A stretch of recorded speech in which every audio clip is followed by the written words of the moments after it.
Good morning tenth class. कैसे हो बच्चे आप सब? I hope you all are well. देखो बेटे, आज हम अपना जो चैप्टर चल रहा है इकोनॉमिक्स का, chapter second, sectors of Indian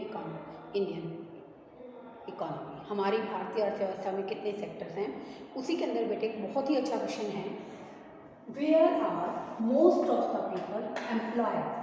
अब देखो बेटे, मैंने जीडीपी के कंटेक्स्ट में कल आपको प्रीवियस वीडियो के अंदर डिस्कस किया था बेटे कि जीडीपी की अगर हम बात करते हैं बेटे, तो हमारा जो प्राइमरी सेक्टर है वो 73 के अंदर, 71 से लेकर 72 के अंदर एक मेजर कंट्रीब्यूटिंग सेक्टर रहा है रिगार्डिंग जीडीपी, ठीक है। लेकिन बेसिकली आप सबने पढ़ा कि हमारे जो टर्शियरी सेक्टर है, ठीक है ना, जब हिस्टोरिकल चेंजेस आए तो टर्शियरी सेक्टर की डेवलपमेंट ज़्यादा हो गई, तो इसलिए now it is importance of tertiary sector is continuously rising. तो यहाँ पर बेटे टर्शियरी सेक्टर की जो इम्पॉर्टेंस है बच्चों वो बहुत ज़्यादा बढ़ गई है। तो बेटे इसमें क्या है कि कंट्रीब्यूशन जो है बच्चों जीडीपी के अंदर टर्शियरी सेक्टर का बहुत ज़्यादा बढ़ गया है 2011 और 12 में। लेकिन बेटे अगर हम बात करें एम्प्लॉयमेंट की, जीडीपी में टर्शियरी सेक्टर का जो कंट्रीब्यूशन है पहले से बहुत ज़्यादा बढ़ गया है।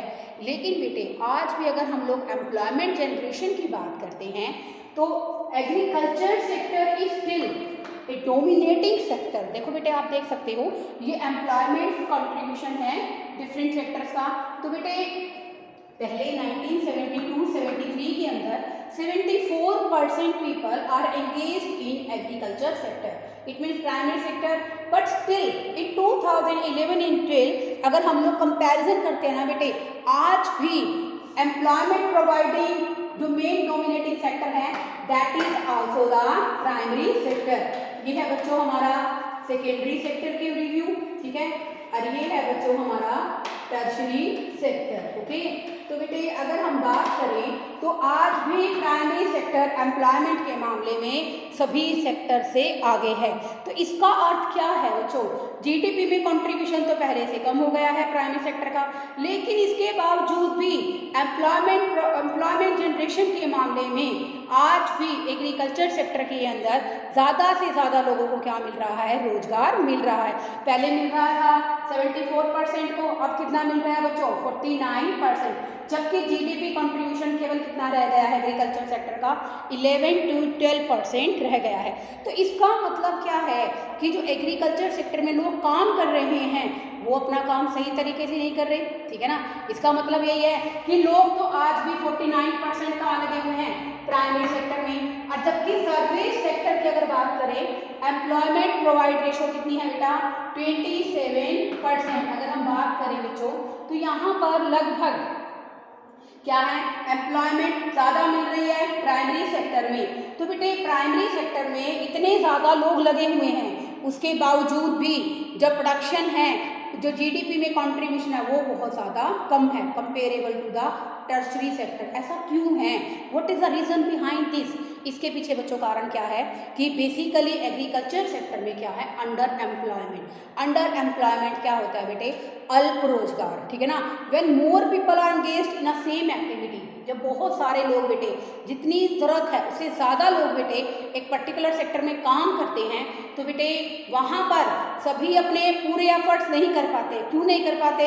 क्योंकि उनको पूरा टाइम काम नहीं मिल पा रहा है। तो बेटे एग्रीकल्चर सेक्टर के अंदर यही सेम प्रॉब्लम चल रही है। एग्रीकल्चर सेक्टर हमारा ओवरबर्डन हो चुका है।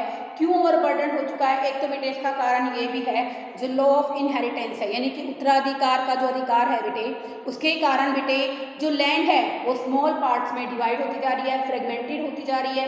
तो इसके कारण भी बेटे जो पर हेक्टेयर लैंड है वो किसानों के पास क्या है, काफ़ी कम है। दूसरी बात अगर हम करते हैं तो यहाँ पर अंडर एम्प्लॉयमेंट कह लीजिए, डिस्गाइज कह लीजिए, हिडन अनएम्प्लॉयमेंट कह लीजिए, तो इन तीनों का मीनिंग क्या है बच्चों, सेम है।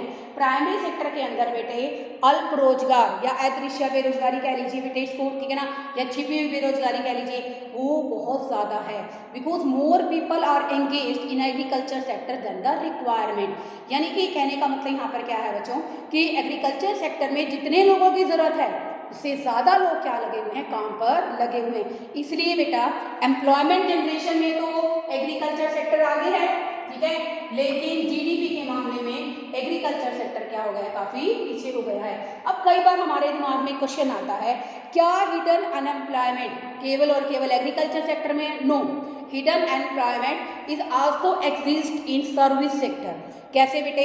जैसे देखो बेटे, जो कैजुअल लेबर्स होते हैं, कैजुअल लेबर्स क्या होते हैं बेटे, जिनको रेगुलरली कोई काम नहीं मिलता है, इसको हिंदी में बोलते हैं बेटे भाड़े के मजदूर। जैसे कंस्ट्रक्शन साइट पे बेटे काम कर रहे हैं, जब तक बिल्डिंग बन रही है उनको काम मिल रहा है, जैसे बिल्डिंग बनकर तैयार हो जाएगी उनको काम नहीं मिलेगा। तो मतलब बेटे अंडर एम्प्लॉयमेंट एक ऐसी सिचुएशन है जब एक व्यक्ति को उसकी बेसिकली कैपेबिलिटी के अकॉर्डिंग कम काम मिलता है, तो वो सिचुएशन कौन सी है बेटा? Under employment. ठीक है, तो बेटे underemployment also exist in service sector. देखो बेटे कई बार क्वेश्चन आता है कि अंडर एम्प्लॉयमेंट क्या केवल एग्रीकल्चर सेक्टर में है? इसका आंसर बनेगा बेटे no. Why? Because underemployment also exist in service sector also.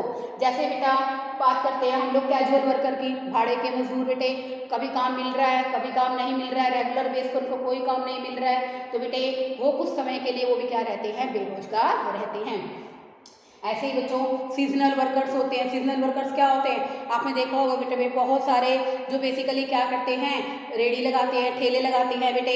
गर्मियों में क्या करा उन्होंने, बेसिकली जूस की रेडी लगा ली, ठीक है ना, जूस का ठेला लगा लिया। और सर्दियों में क्या करते हैं बेटा, मूंगफली लगा ले, मूंगफली गज्जक वगैरह रख लेते हैं। तो बेटे ये सारे जो वर्कर्स है ना बेटे, वो कौन से होते हैं? Seasonal workers. ठीक है बेटे, तो बेटे यहाँ पर यही क्वेश्चन बनता है कि जो अंडर एम्प्लॉयमेंट है is also exist in service sector also. अब बात आती है कि इसका एक एग्जांपल आपकी बुक में दे रखा है अंडर एम्प्लॉयमेंट का। जैसे कि बेटे वैसे अंडर एम्प्लॉयमेंट एक सिचुएशन है जहाँ पर बेटे व्यक्ति को पूरे समय काम नहीं मिलता है। अगर मान लो बेटे, अगर हम बात करें बेटे, यहाँ पर जितने लोगों को रिक्वायरमेंट से ज़्यादा काम दे रखा है, अगर उनको काम से हटा भी देंगे तो भी टोटल प्रोडक्शन पर कोई डिफेक्ट नहीं पड़ेगा, यानी कि टोटल प्रोडक्शन क्या रहेगा? सेम रहेगा। आपकी बुक के अंदर बेटे लक्ष्मी एक स्मॉल फार्मर का एग्जाम्पल गिवन है, जहाँ पर बेटे उसके पास जमीन का एक छोटा सा 2 हेक्टेयर का टुकड़ा है, जिस पर बेटे वो 5 फैमिली मेंबर काम करते हैं। और बेटा सबसे ज़्यादा बेसिकली यहाँ पर अगर हम बात करें, सबसे इम्पॉर्टेंट बात क्या है कि 2 हेक्टेयर ज़मीन पर 5 लोग मिलकर काम कर रहे हैं, और जहाँ पर बेटे सोर्स ऑफ इरिगेशन भी प्रॉपर पॉसिबल नहीं है। तो बेटे नो डाउट बेटे सोर्स ऑफ इरिगेशन अवेलेबल नहीं है, दैट्स वाई एग्रीकल्चर सिस्टम किस पर डिपेंड करेगा? इट्स डिपेंडेंस ऑन रेनफॉल, वर्षा पर क्या करेगा बच्चों? ये निर्भर करेगा। तो बेटे यहाँ पर जो बेसिकली लक्ष्मी है स्मॉल फार्मर, 2 हेक्टेयर जमीन है, उसके पास 5 फैमिली मेंबर वर्क करते हैं और कोई इरिगेशन फैसिलिटीज इसके पास अवेलेबल नहीं है। तो बेटा इस कंडीशन में अगर क्या होगा कि इनमें से जो 5 फैमिली मेंबर काम कर रहे हैं, 2 को बेटे कहीं और काम मिल जाता है, ठीक है ना, तो डिसगाइज्ड अनएम्प्लॉयमेंट को काफ़ी हद तक टैकल किया जा सकता है। क्योंकि बेटा देखने में क्या लग रहा है कि 5 के 5 लोग क्या कर रहे हैं? काम कर रहे हैं, लेकिन उन्हें तो डिवीजन ऑफ लेबर कर दिया, अपने काम का विभाजन कर दिया, यानी कि हर एक व्यक्ति अपनी फुल कैपेबिलिटी के अकॉर्डिंग काम नहीं कर रहा है। क्योंकि देखो बेटे अगर किसी भी सेक्टर में ज़रा से ज़्यादा लोग लगे होंगे तो देखने में तो क्या लगेगा, ये 5 के 5 काम कर रहे हैं, लेकिन एक्चुअल में अगर इनमें से 2 को काम से निकाल भी दिया जाए तो भी बेटा टोटल प्रोडक्शन पर कोई इफेक्ट नहीं पड़ेगा। तो ये है बेटे लक्ष्मी का एग्जाम्पल। आपकी बुक के अंदर एक दूसरा एग्जाम्पल दे रखा है सुखाराम का। सुखाराम एक रिच प्रॉस्पेरियस फार्मर है बेटे, वो लक्ष्मी की फैमिली में से 2 में से जो बेसिकली 5 फैमिली मेंबर है उनमें से 2 को क्या दे देता है बेटे? काम दे देता है। अब यहाँ पर बेटे इस तरह से अगर सुखाराम जो कि प्रॉस्पेरियस फैमिली मेंबर है वो 5 में से 2 को क्या कर देता है, उनके फैमिली मेंबर को अपने ही फील्ड्स पर काम दे देता है बेटे, तो इसके कारण बेटे डिसगाइज्ड अनएम्प्लॉयमेंट को टैकल किया जा सकता है। क्योंकि बेटे अब 3 लोग सफिशिएंट है, टोटल प्रोडक्शन कंटिन्यूस रहेगा। नो डाउट जो 2 फैमिली मेंबर है बेटे सुखाराम के फील्ड पर काम करेंगे, वो अपनी बेसिकली अपने बात करते हैं हम लोग अपनी फैमिली की इनकम को क्या करेंगे? सप्लीमेंट करेंगे, इंक्रीज करेंगे। तो क्वेश्चन बनता है बेटे how to deal with disguised unemployment, यानी कि हम लोग डिसगाइज्ड अनएम्प्लॉयमेंट को कैसे डील कर सकते हैं? Give example from your own book. यानी कि आपको एग्जाम्पल देना आपकी अपनी बुक से, तो you can write the example of Sukharam. Sukharam एक रिच प्रॉस्पिरियस फार्मर है जो कि लक्ष्मी के परिवार से 2 लोगों को काम देगा, जिसके कारण डिस्गाइज्ड अनएम्प्लॉयमेंट क्या हो जाएगी बेटे, कम हो जाएगी। क्योंकि बेटे 2 लोगों को जो काम मिलेगा, जैसे मैंने इसमें क्वेश्चन बना भी रखा है बेटे, how to deal with the disguised unemployment. तो बेटे यहाँ अगर हम लोग बात करेंगे ना बच्चों, तो यहाँ पर हम लोग डिस्गाइज्ड अनएम्प्लॉयमेंट को काफ़ी हद तक रिड्यूस कर सकते हैं। तो बेटे इस वीडियो के अंदर सबसे इम्पॉर्टेंट 3 ही क्वेश्चंस बनते हैं। एक तो वही कि एग्रीकल्चर सेक्टर के अंदर जीडीपी का कंट्रीब्यूशन कम हो गया है, फिर भी बेटा एम्प्लॉयमेंट जनरेशन में 1 नंबर का क्वेश्चन आ जाता है 1 मार्क्स का कि एम्प्लॉयमेंट जनरेशन में कौन सा सेक्टर सबसे आगे है। तो बेटे आप इसका आंसर लिखोगे प्राइमरी सेक्टर। सेकेंड क्वेश्चन आ जाएगा कि अनएम्प्लॉयमेंट, अंडर एम्प्लॉयमेंट क्या है, हिडन एम्प्लॉयमेंट क्या है। जब रिक्वायरमेंट से ज़्यादा लोग लगे हों तो उसको क्या कहते हैं बेटे, अंडर एम्प्लॉयमेंट। क्या अंडर एम्प्लॉयमेंट केवल और केवल प्राइमरी सेक्टर में? No, it is also prevails in service sector. इसके अंदर बेटे आप एग्रीकल्चर सेक्टर का एग्जांपल दे सकते हो, जैसे कि आपकी बुक से आ जाए कि give an example of under employment, it disguised unemployment in your own text. अपनी बुक में से दोगे तो बेटे इसमें यहाँ पर किसका एग्जांपल आ जाएगा, लक्ष्मी स्मॉल फार्मर का, लक्ष्मी का एग्जांपल आ जाएगा जो कि क्या है, स्मॉल फार्मर है। और अगर मान लो बेटे इसमें से सुखाराम का एग्जांपल देना चाहते हो, how to deal with the disguised unemployment, इस छिपी बेरोजगारी को कैसे टैकल किया जा सकता है। तो बेटे इसमें आपका एग्जांपल आ जाएगा, इस क्वेश्चन के अंदर आप एक एग्जांपल लिख सकते हैं, वो आपकी बुक में से ही है सुखाराम।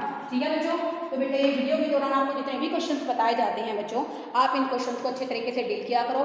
और बेटा सबसे इंपॉर्टेंट बात, ऐसा नहीं है कि मैम ने क्वेश्चंस जो बता दिए इतने सफिशिएंट है, you have to read the entire text. बेटे टॉपिक की बात मैं तो यहाँ पर आपको बहुत इंपॉर्टेंट बातें बता पाती हूँ, कुछ बातें, 1-2 ऐसी बातें भी होंगी बेटे जो बेसिकली आपको रीडिंग के दौरान आएंगी। तो बेटे आप पूरे टेक्स्ट को रीड भी किया कीजिए।